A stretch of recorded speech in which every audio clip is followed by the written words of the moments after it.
Now to new fallout from that Harvey Weinstein bombshell. He's been fired, facing a cascade of harsh criticism from Hollywood stars, and now the Weinstein Company is looking to change its name. We're going to speak to one of the reporters who broke the story in a moment. First, Amy here with all the latest. Hey, Amy. That's right, guys. This morning, Harvey Weinstein's name reportedly being stripped as executive producer from upcoming movies and TV shows as some of Hollywood's biggest stars break their silence about those allegations of sexual misconduct, and at least one famous friend of Weinstein's appears to be coming to his defense. Thank you so much, the Academy and Harvey Weinstein. Harvey, thank you for killing whoever you had to kill to get me up here today. I would like to thank Harvey Weinstein. During award show season, it often sounded like Harvey Weinstein was the Svengali behind many of Hollywood's top leading ladies. Even 20-time Oscar nominee Meryl Streep jokingly referred to him as God when she took home the Golden Globe in 2012 for The Iron Lady. I just want to thank my agent, Kevin Uvain, and God, Harvey Weinstein.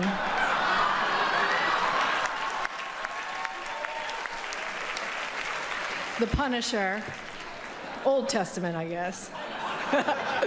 But this morning, following Weinstein's resignation from the company that bared his name, Streep speaking out for the first time about the series of alleged sexual harassment and abuse allegations that Weinstein now faces.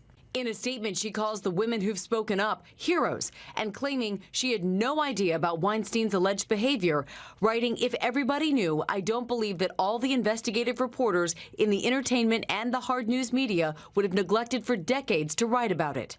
Other A-listers like Judi Dench, Julianne Moore, and Kate Winslet also publicly condemning the movie mogul Monday. Winslet calling his misconduct very, very wrong. I don't know how you come back from something like this. I really don't. But one longtime female friend of Weinstein seeming to come to his defense. Fashion designer Donna Karan, speaking to a Daily Mail reporter on a red carpet, appeared to question the accuser's motivations.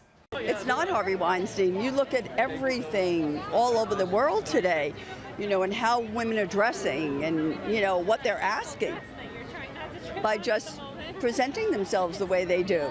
What are they asking for? Trouble. Karen later said her comments were taken out of context. Actress Rose McGowan, who reportedly received a settlement, posted overnight saying men in Hollywood need to change.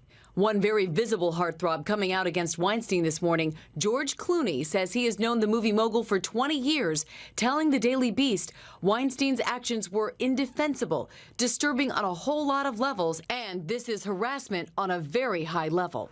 Harvey Weinstein, who believed in us and made this movie. Matt Damon and Ben Affleck, who rocketed to fame following their Oscar win for Miramax's Good Will Hunting, have yet to comment. And this morning, The Hollywood Reporter reporting that hours before Weinstein was fired, he sent a plea for support to movie moguls and CEOs. That email, however, reportedly went unanswered. Yeah, did not get a lot of response to that. We're joined now by one of the reporters who broke the story, Megan Twohey of the New York Times. Thanks for coming in. This one, here's the big question I have. 2004, the New York Times looks at this, doesn't run a story. Last year, I think New York Magazine looks at this, doesn't run a story. What was different for you all this time around? Well, that's a great question, and I think that there's no question that there's an unprecedented public conversation and concern about sexual harassment going on in this country, going back a year to when then presidential candidate Donald Trump was captured on that Access Hollywood tape bragging about groping women and harassing women. Since then, the New York Times has done a variety of stories of harassment charges against Roger Ailes, against Bill O'Reilly, against figures in Silicon Valley. And so while there had been rumors about Harvey Weinstein for years, I think that we recognize that this was a moment to really probe them. To go into them and take a hard look. And perhaps some women feel more confident that their voice will be heard seeing some of those other instances take place. You report on several settlements being reached by Harvey Weinstein, and yet a code of silence within the Weinstein Company. Is it clear who knew what, when, and how difficult was it for you to get people to talk on the record? Right, and I would say that this was probably one of the hardest stories I've ever reported, and I was working with an extremely talented partner, Jodi Cantor, and we had the support all the way up through the top of the New York Times. And it was still really hard. I mean, there was a code of silence. A lot of women were locked in confidentiality clauses and settlements.